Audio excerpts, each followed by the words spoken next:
बच्चों, आज के वीडियो में हम जवाहर नवोदय परीक्षा में आए हुए कुछ क्वेश्चंस करेंगे जो कि बीजीय व्यंजक और सर्वसमिका से संबंधित हैं। तो ये क्वेश्चन है, इस वाले में ये इजी क्वेश्चन है। देखिए, इसमें आपको गुणनखंड करने हैं। तो गुणनखंड में देखिए कि कॉमन क्या है इस पूरे में। ये देखिए, इस वाले में और इस में कॉमन क्या है।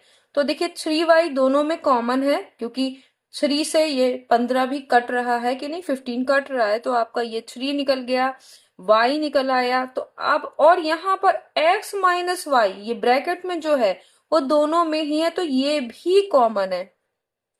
अब क्या बचा, तो इस पूरे में देखिए क्या बचेगा, 5, क्योंकि 3 पंजे 15 हो गया, और x बचेगा। यहाँ का तो आपने पूरा पूरा ले लिया, तो यहाँ माइनस का 1। तो बस यही आपका आंसर हो गया, क्योंकि अब इसके और फैक्टर यानी गुणनखंड संभव नहीं है। तो ये हो गया आपका गुणनखंड। ठीक है, इसका विस्तार कहा गया है। तो आपको a plus B plus C का होल स्क्वायर, ये वाली सर्वसमिका पता होगी, A square plus B square plus C square plus 2ab plus 2bc plus 2ca। अब यहाँ पर जो C वाला है ये माइनस में, तो जहां जहां ये तो सब, क्योंकि माइनस सी का भी वर्क करेंगे तो प्लस में ही होगा, तो ये सब प्लस में होंगे। लेकिन जहां जहां ये सिंगल C आ रहा है, ये वाला और ये वाला, ये दोनों क्या हो जाएंगे, माइनस में हो जाएंगे। बस इतना ध्यान रखना है। ए की जगह ए ही है, बी की जगह आपका 2b है, सी की जगह माइनस सी है, या क्या है, माइनस सी, प्लस नहीं है, ये माइनस सी है। तो अब यहाँ क्या होगा, पहले वाले का वर्ग करेंगे, ए का वर्ग ए स्क्वायर होगा। अब देखिए 2b का वर्ग 4b स्क्वायर, ठीक है, 2 का वर्ग 4 और b का b square plus C square, क्योंकि माइनस सी का भी वर्ग करेंगे तो प्लस का ही आएगा, प्लस ए बी की गुणा और उसका दुगना करना है, तो दोनों की गुणा करिए तो 2ab हो गया, और उसका दुगना करेंगे 4ab। ये वाला माइनस में आएगा, b और c की गुणा, तो 2b और c की करेंगे तो 2bc हो गया, और उसकी का दुगना करेंगे तो 4bc। किसका, माइनस का, क्योंकि इसमें एक c जो है वो माइनस में है। ca वाला भी माइनस में होगा, तो ये हो जाएगा 2ca, हो जाएगा कि नहीं। सी और ए की गुणा ए सी या सी ए, और इसका दुगना कर दिया, तो आपका ये वाला आंसर हो गया। तो आपने देखा कि एक ही बार में आपने कर लिया, अगर आपको सर्वसमिका पता है। इसके अखंडनीय गुणनखंड यानी जिसके और खंड ना हो सके, तो ये वाला अगर देखिए, 9 सते 63 होता है, आपको पता है। और z को z इंटू जेड लिख सकते हैं, y को y into y into y into x. क्या इसके अब और गुणनखंड नहीं हो सकते, हो सकते हैं, क्योंकि ये 3 × 3 अब नहीं हो सकते। ठीक है, तो ये आपका हो गया। ठीक है, ये आपके सारे गुणनखंड हो गए। ये आपने इसको गुणा के में खंड खंड कर दिया, इसको देख रहे हैं आपको, तो ये गुणनखंड हो गए। देखिए, अब ये वाला क्या है, ये इस रूप का है। देखिए, ये है a प्लस बी, इधर देखिए, और ये है a माइनस बी। तो आप इसको कैसे लिख सकते हैं, लिख सकते हैं a square minus b square के रूप में, क्योंकि यही आपकी सर्वसमिका है। तो अगर इसको इस तरह से लिखेंगे तो a का स्क्वायर यानी 3a/5 का स्क्वायर माइनस 2a/3 का स्क्वायर। तो ये हो गया, 3 कवर करेंगे 9a स्क्वायर बटे 25, और यहाँ क्या हो जाएगा, 4a स्क्वायर बटे 9, यानी बाई 9, 4a² बाई 9। ये इस तरह से आपका ये हो गया आपका। अगर अभी और हल करना चाहे तो करिए, नहीं तो आंसर में यही होगा, क्योंकि इससे ज्यादा नहीं होगा। करने को आप कर भी सकते हैं, इसका लघुत्तम लेंगे और तब फिर सॉल्व हो सकता है, ये और भी सॉल्व हो जाएगा, लेकिन इतना काफी है आपके लिए। यहाँ पर क्या है ये भी देखिए, इसमें उल्टा है। यहाँ पर a प्लस बी और a माइनस बी दिया था, तो आपको a square minus b square करना था। यहाँ पर a square minus b square दिया हुआ है, तो आपको a प्लस बी और a माइनस बी करना है। तो अगर एक बार दोनों को जोड़ेंगे तो ये 2005 प्लस 1995, और एक बार 2005 में से 1995 घटाना है। तो यहाँ देखिए ये तो बहुत आसान है, यहाँ 2000 से 5 ज्यादा और यहाँ 2000 से 5 कम है, तो कुल मिलके आपका ये दोनों जोड़ेंगे तो ये आपका 4000 हो जाएगा। जोड़ के भी देख लीजिएगा, यही होगा, क्योंकि 2000 में यहाँ 5 ज्यादा है, यहाँ 5 कम है, तो ये बैलेंस कर लेगा, तो 2000 ये 2000 ये 4000 हो गया। और इसमें क्या हुआ है, 5 ज्यादा यहाँ 5 कम, तो 10 का डिफरेंस हो गया, यहाँ 10 आएगा अंतर इसका, तो ये हो गया 4000 को 10 से गुणा करेंगे तो क्या हो जाएगा 40,000। ये आपका आंसर हो गया। तो इस तरीके से आपको ये क्वेश्चन करना है। तो इजी था, लेकिन आपको सर्व समीका पता होगी तो ही इजी होगा, नहीं तो इसका वर्क करते रहेंगे तो बहुत टाइम लग जाएगा। इसीलिए आपको सर्व समीका या आपको शॉर्ट ट्रिक्स पता होनी चाहिए। ये वाला आपका क्वेश्चन है, एक वर्ग का क्षेत्रफल दिया हुआ है तो इसकी भुजा, वर्ग का एरिया यानी क्षेत्रफल क्या होता है, भुजा का, भुजा मान लीजिए आप स्मॉल ए है, तो भुजा का वर्ग यानी ए गुणा ए, ये एरिया हो गया, भुजा गुणा भुजा, ठीक है। तो एरिया आपको दिया हुआ है ये 9x² plus 24xy plus 16y² equal to a² यानी a गुणा a, ठीक है। अब देखिए इसके गुणनखंड कर लीजिए, है ना। तो इसके गुणनखंड करेंगे तो देखिए 16 को 9 से मल्टीप्लाई करेंगे तो आपको पहाड़े यानी टेबल्स आती होंगी। 16 की टेबल में आता है 9 से मल्टीप्लाई करेंगे तो 144, ठीक है। 144 के ऐसे गुणनखंड करने जिनका योग 24 हो, यानी सम जोड़ जो है वो 24 हो। तो 12 प्लस 12 हो गया कि नहीं, आप देख रहे हैं 12 प्लस 12 12 और 12 12, ठीक है।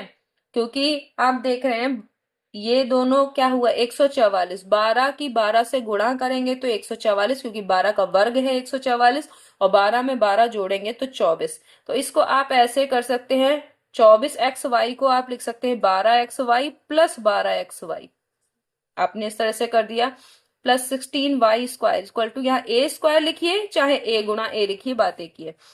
यहाँ इन दोनों में से कॉमन आपको 3 दिख रहा होगा और एक x दिख रहा है, तो यहाँ बचेगा 3 और x, क्योंकि 3x की 3x से मल्टीप्लाई करेंगे 9x² आएगा, प्लस यहाँ 4y दिख रहा होगा, क्योंकि 3 4 12 है ना, 3 आप बाहर ले चुके तो 4 आएगा, और x ले चुके तो खाली y रह जाएगा।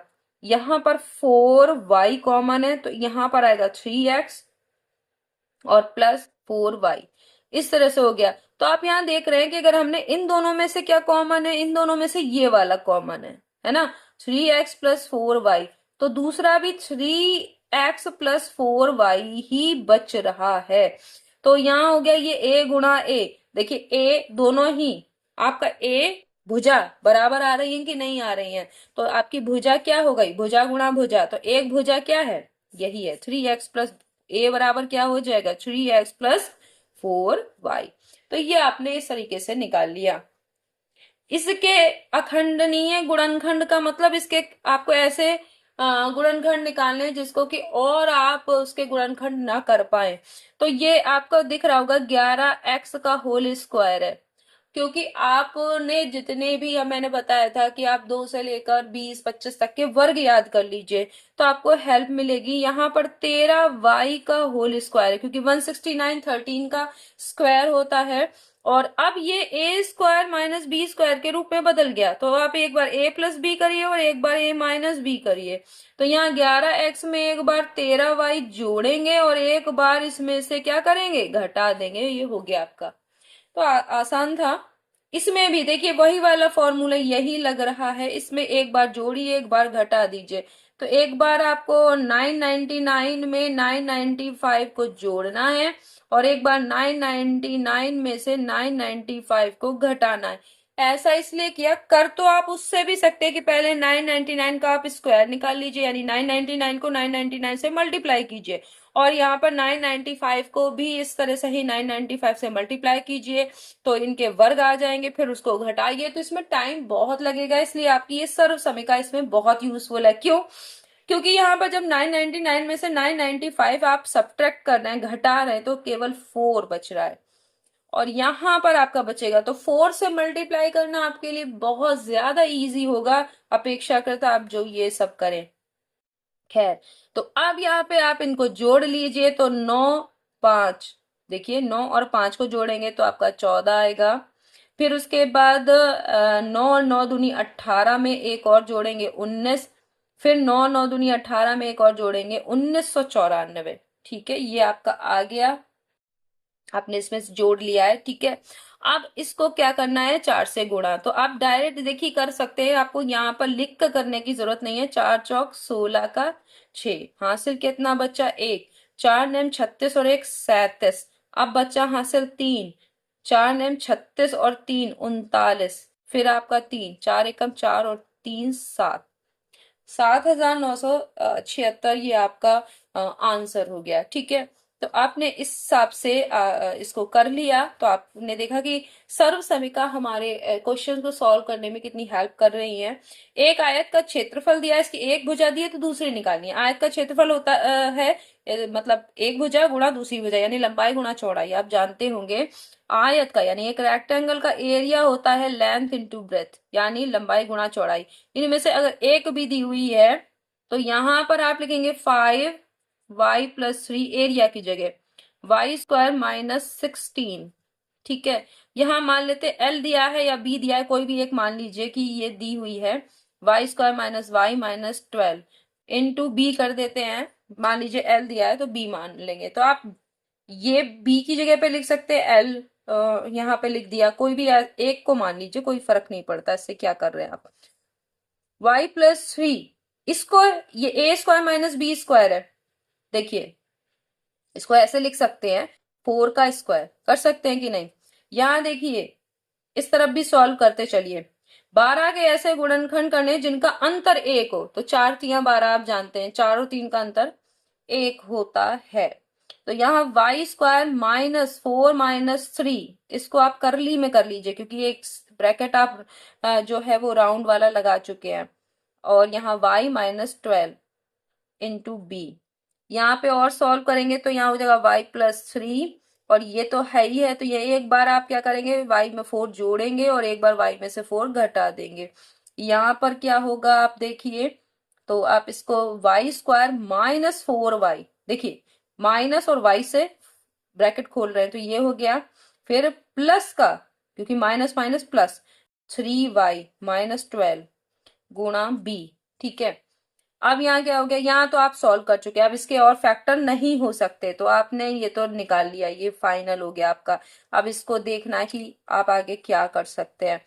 इधर वाला देखिए, यहाँ पर क्या होगा, इन दोनों में से क्या कॉमन है बताइए। इन दोनों में से y कॉमन है। ठीक है, यहाँ पर अभी आपका करली ब्रैकेट लग रहा है, y यहाँ पर लिख दीजिए, यहां से करिए। ठीक है, y कॉमन तो y - 4 हो जाएगा। इनमें से 3 कॉमन है प्लस का, तो यहाँ y - 4 हो गया। ठीक है, अभी करली ब्रैकेट में चल रहा है। अब यहाँ देखिए 5y+3 y+4 y - 4 equal to, अब देखिए 5, एक तो यहाँ y - 4 आपका आ ही गया, और एक दूसरा क्या आएगा y+3 multiplied by b, cut रहा है। देखिए 5 से 5 कटा, पहले भी आप 5 काट सकते थे लेकिन एक साथ काटेंगे हम सब। ये देखिए y+3 ये भी कट गया, y - 4 ये भी कट गया। अब क्या बचा, b की वैल्यू क्या बची, आप देख रहे हैं भुजा, भुजा b बराबर क्या आ रही है y+4। तो एक भुजा अगर ये है तो दूसरी भुजा ये होगी, तब इन दोनों की गुणा करेंगे तो ये क्षेत्रफल आ जाएगा। तो देखा कि आपने किस तरीके से आप क्वेश्चंस को कर सकते हैं, अगर आपको सर्व समीकरणाएं पता है, गुणनखंड करना आता है। नेक्स्ट वीडियो में हम फिर मिलेंगे कुछ और कॉम्पिटेटिव एग्जाम्स के क्वेश्चंस लेकर, तब तक के लिए धन्यवाद।